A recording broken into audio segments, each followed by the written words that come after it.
Be ready. 5 seconds. Start. Mr. Deputy Speaker, Sir, I am sorry, I cannot agree with my friend where he has said that the railways are serving the rich people more and better than the poor people. This statement is absolutely not correct. He has said that the fares have been going up. If you take into consideration the inflation that has been going on in the last 20 or 30 years, you will find that the fares have not been going on correspondingly. If you look into even catering also, the charges that we are making from the passengers either by way of fares or by catering charges are the lowest not only here but compared to the rest of the world.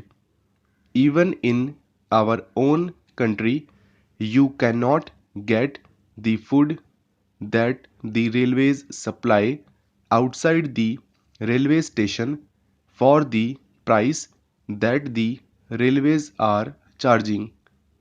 I do not think the railways are exploiting the poor people at all. Secondly, the railways have rendered a tremendous lot of service to people, especially the middle class and of course all other people by starting the super fast expresses and running them efficiently and safely on the whole.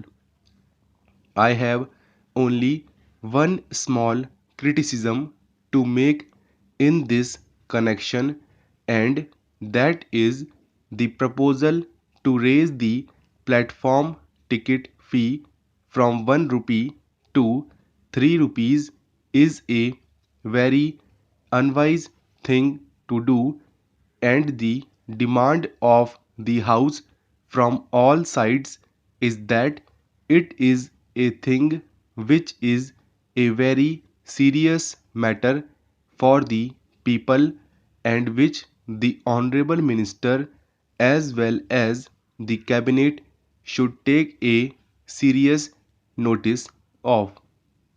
I sincerely hope that by the time the Honourable Minister begins to make his final statement either today or tomorrow or even after the consideration of the supplementary demands, government would find it possible to go back again to the earlier fee. Having said that, I have got to sound a note of warning in regard to the new trend of discussion that has been started in this house from the time that my friend had taken charge of the railways. He initiated the idea that the railways should not be asked to make any contribution to the general revenues on account of the 1000 crores of rupees that have been invested and more of it also which is being invested on the railways. I do not agree with him.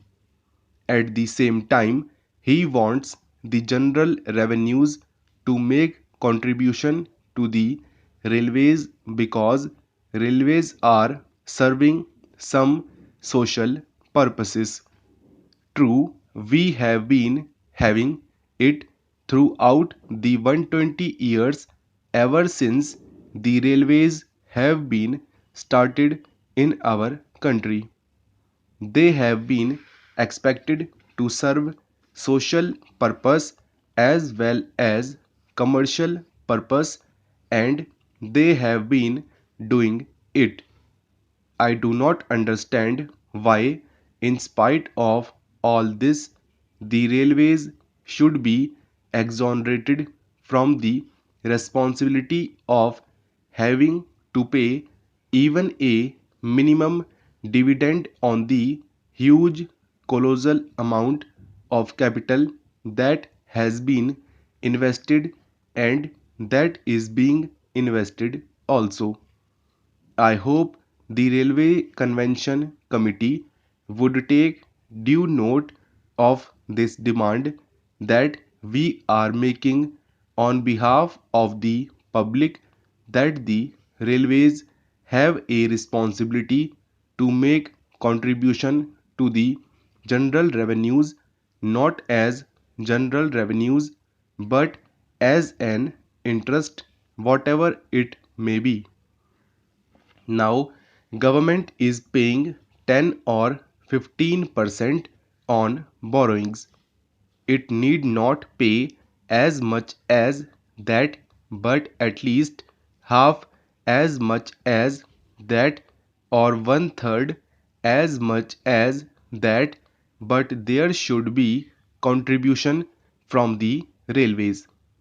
Another thing which my honorable friend started and which has been taken advantage of by successive railway ministers from our side is to place all the blame on the planning commission, and then somehow suddenly from all sides all our members jump into the fray and they exonerate the railways. They forget the primary responsibility of the railways to make the best possible use of the monies that have been placed at their disposal, the assets that have been placed at their disposal, and go on blaming the planning commission. Planning commission means the central government, the whole of the parliament. How else does the planning commission function? I cannot understand. If the railways want more money, they should be able to make out a good enough case and get in from the finance minister and from the government. If they are not able to make a good enough case and at the same time they say that the planning commission is not allotting this money and that money, I would have said that it is the height of irresponsibility. It is the duty of the railway minister and the government as a whole to go into the whole finances of the railways and find out how much money has to be placed at their disposal. Are the railways utilizing the funds that are being placed at their disposal? Are they utilizing their assets to the best possible advantage? I am not very sure about it.